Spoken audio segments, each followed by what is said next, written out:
The film begins with the police searching a forest in Tochigi Prefecture, Japan, looking for a group of missing persons. They find a campfire that appears to have been lit a few days ago and an old camera on the ground. A female officer continues the search and arrives at an old, eerie house. She opens the door and discovers wooden statues inside. Looking down, she sees a red liquid dripping onto a book titled Fable. Terrified, the woman screams. Professor Ryo and an interpreter named Kazunori Itoku go to speak with a man in a wheelchair, bandages over his face and covered in clear polyethylene.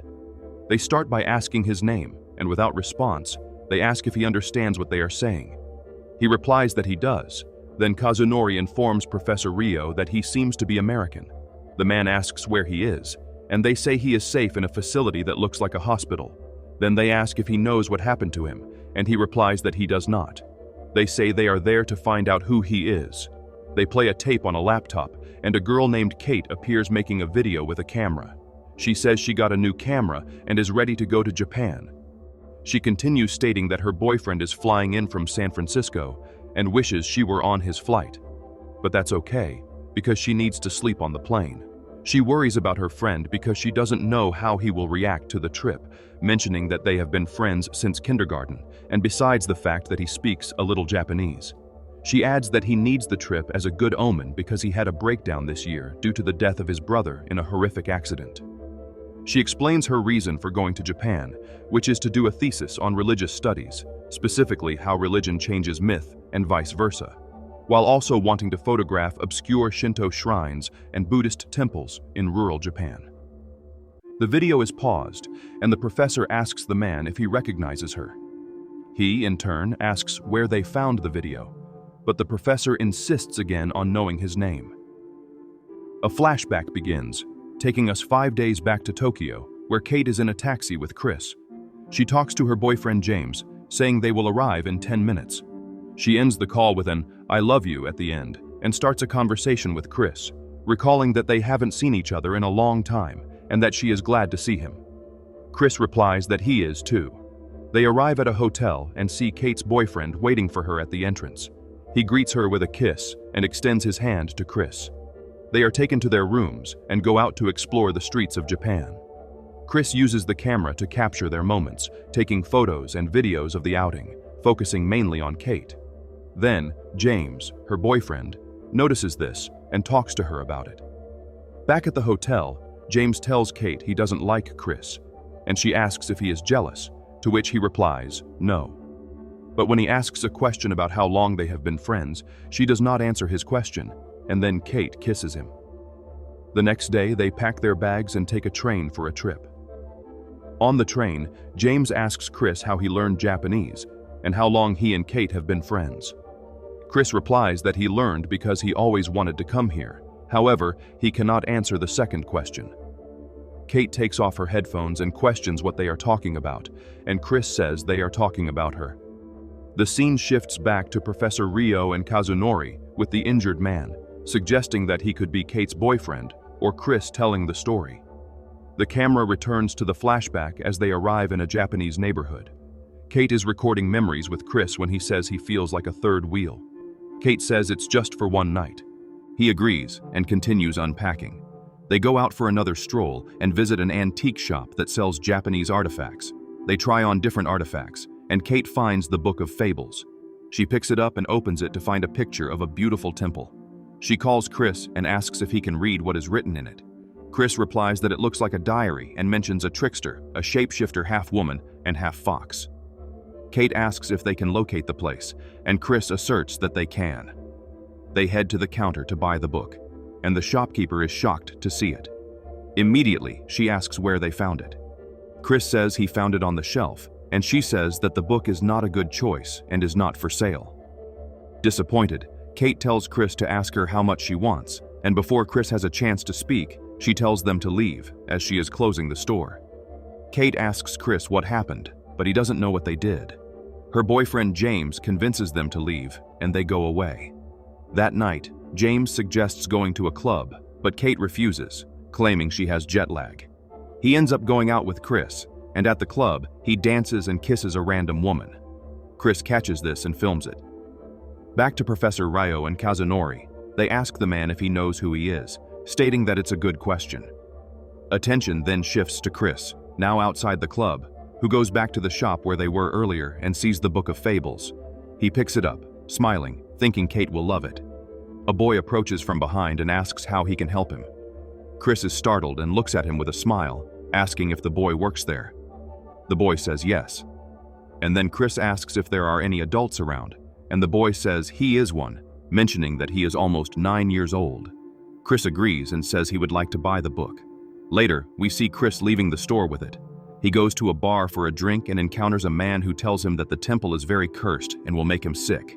He warns him not to go there, saying there are many other temples in Japan. Chris ignores the warning and asks the bar owner where he can find the temple, learning that it is above the owner's village on the mountain. He leaves the bar and tries to buy a drink outside when his coins fall from his pocket.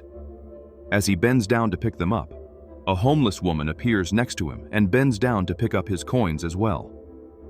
Seeing her with horn marks on her head, he runs away in fear and is stopped by a group of men wearing basket masks on their heads. After that, he returns to the lodge and leaves the book on the shelf, where Kate and her boyfriend are sleeping. A monster's hand comes down from above to grab the book, triggering a series of visions.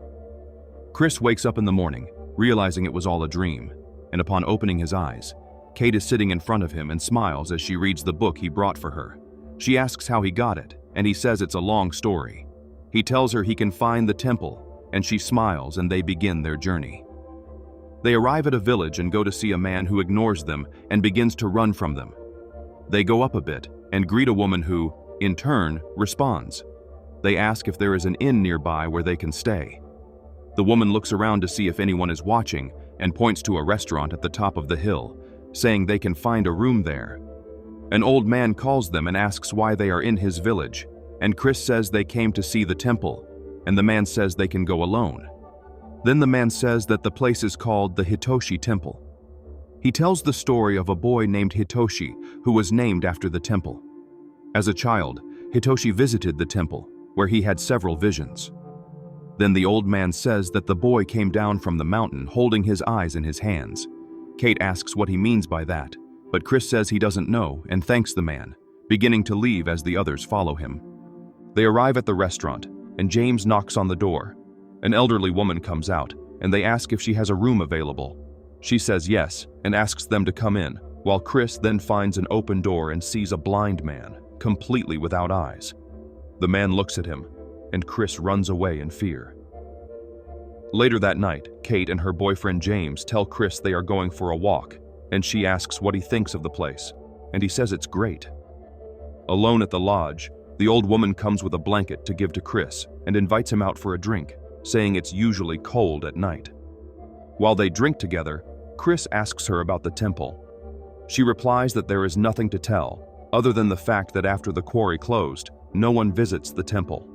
She was 17 at the time, and then she says she needs to make the beds and leaves the place. Chris starts taking pictures of the room when he sees the boy who sold him the book of fables. He asks what he is doing there, and the boy replies that it's his house and that he has been going to the village since he was a child. He then offers to take Chris there, and Chris agrees.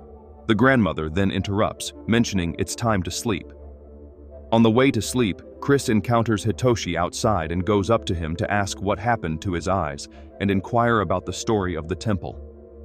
Hitoshi begins by saying that years ago, children disappeared from the area, and the police traced it back to the temple and found a man there, a wandering monk. They questioned him about the missing boys, but they didn't believe his answers and then killed him.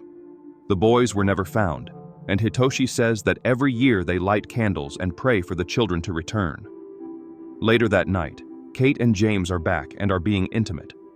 Chris starts to film this from his room when he notices a man approach and slightly open his bedroom door to look.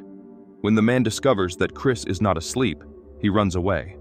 Chris gets up to try to see who it is, but ends up interrupting the couple. James, irritated, asks if he is enjoying the show since he wasn't sleeping. Chris apologizes, and they all go back to sleep. The next morning, the boy takes them toward the temple. They enter the forest to try to locate the temple. Then Professor Rio asks who helped him find it, and the man answers that it was the boy Sata. They finally arrive at a place, and Sata hides behind a tree. Kate is about to take a picture, and Chris looks at the statue in front of a small cabin. Sata asks them to pray, bowing his head to the statue, and they do. After a while, James goes into a cave to pee. The others notice he is missing and go look for him. They find him, and he tells them to follow him, as he wants to show them something. They enter the cave, and James says it is an old mine that he believes extends for miles. He asks who will go with him. Kate disagrees, saying she wants to find the temple first. James disagrees again, trying to make Kate understand that they might not be able to find it if they go to the temple first. Kate suggests leaving a mark so they can return. They leave Kate's handkerchief as a hint for return. After walking for a while, they find the statue from the book and approach happily, saying they must be close to the temple. Kate looks at the statue and asks Chris what it is, and he says it's a trickster, a shapeshifter who protects the temple. They keep moving, but Sata stays for a while looking at the statue before following them. They reach the temple, and James and Kate enter, but Chris stays behind as he notices Sata standing behind a tree, seeming to have found something. Chris approaches him and asks what he found. He picks up a little bell from the ground and rings it twice. Sata says it is getting late, and his mother will soon start to worry. Chris questions if he can find his way back, and Sata nods, telling Chris to remember to return before dark. Chris agrees and enters the temple after watching him leave. Kate takes pictures of the stone tombs outside the temple while Chris films the statues inside. James complains that it's getting dark and that he doesn't want to go down the mountain in the dark, so they should leave. Kate replies that they have flashlights to guide them and tells him to chill out, sending him off with an "I love you." Kate then hears a noise in the bushes in front of her, looks back thinking it's James, and calls his name, but sees no one. Chris also hears the same sound inside the temple while filming and looks outside. James reappears, and Kate tells him she thinks she saw something, but says not to worry, as it's getting dark and they need to leave. James tries to say something, but she insists they need to find Chris and get out immediately. Soon after, she starts heading toward the temple and calls for Chris, while he replies. Suddenly, a hand emerges from below the surface to drag him into an underground tunnel. Kate and James hear this and run to the temple. Upon reaching it, they see a hole, and James jumps to wake Chris, who seems to have passed out. When he wakes up, Kate tries to calm him and asks what they will do. Chris immediately says someone pulled him through the floor. James then calms him, saying it will be all right. He suggests they settle down and go down in the morning to ask for help. Kate disagrees and says she won't stay there. James then demands that she speak up if she has a better idea, and she can't think of anything. Late at night, after pulling Chris out, they gather outside the temple and light a campfire. James suggests they go for a walk, but the others refuse, saying they prefer to stay. Only James goes out, and Kate engages Chris, asking if he likes James. Chris replies that he is not what he expected and asks what her parents think. She says her mom is indecisive and that her dad always tries to set her up with a golfer. Taking a bold step, she declares that she hasn't told James about the baby and that Chris is the only one who knows. She will tell James when they go down the mountain. Hearing this, James shines a flashlight on her and asks what she wants to tell. She replies that she is not talking about him, just to irritate him as she walks into the temple. Kate follows him, and they argue until James leaves with his bags, irritated. He informs Chris that there is water and food to sustain them until morning, also mentioning his intention to call for help from the village in the morning and then leave. Disappointed, Kate says they will need more firewood and goes to get some. On her way back, James tells the trickster, protector of the temple, to go fuck himself. Kate in the forest searches for firewood for the campfire, has a problem with her flashlight, and starts to cry, trying to make it work. Immediately, 4 figures appear in front of her. James, on the other hand, seems to be lost. Kate returns with tears in her eyes, saying that the flashlight burned out and that the place doesn't feel right. They go to lie down and sleep, and as she takes off her jacket and covers both of them with it, cuddling. Minutes later, Chris hears a growl and turns around, but soon we are led back to James, who is still in the forest trying to find his way, seemingly going in circles. He again finds the trickster statue and looks at it, incredulous for a second. The next moment, he realizes that the statue is no longer there. He shines the flashlight around and finds a shape-shifting monster behind him. Scared, He begins to slowly walk back. Immediately, Kate opens her eyes upon hearing a sound in the distance and calls James, saying he needs her. Chris, who can't move, tries to stop her, but there's no way. She leaves in search of the love of her life. The monster begins to chase James through the forest until he falls down a hill and lies on the ground. Chris now notices a strange figure sitting by the campfire before standing up and approaching. He reacts immediately and drags himself back into the temple, locking the door. Kate sees a lantern lit in the distance and follows it while calling James's name.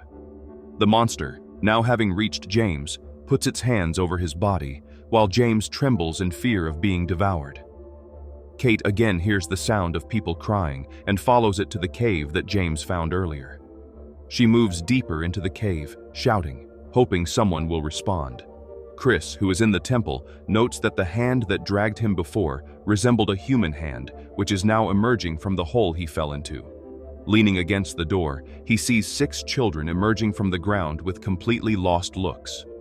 Kate, who is now very deep in the cave, continues to shout hello as she moves and hears sounds of crying, not knowing that a monster is right behind her. Furthermore, Chris is being attacked by the boys in the temple, who seem to have monstrous teeth. They fiercely attack and begin to devour him. Back to Kate, she walks a little further and sees James on his knees in the distance and runs to him. Upon reaching him, she finds his eyes missing and blood all over his body. She runs back and immediately falls upon seeing this, getting up and starting to run out of the cave while screaming for help. She gets tired after running for a while.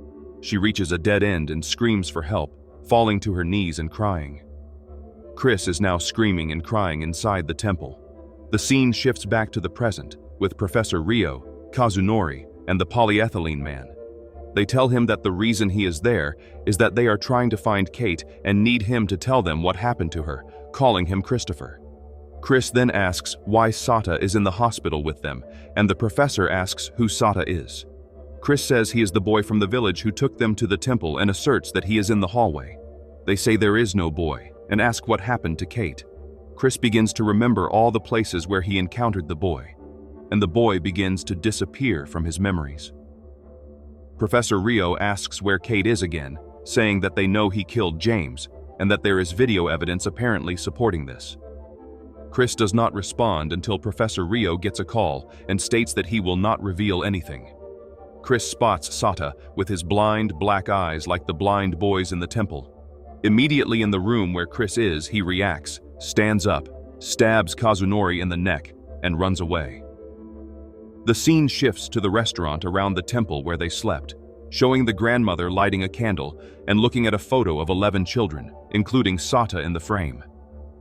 In the temple, Kate is shown alive and breathing, thus closing the film with the promise of a new beginning.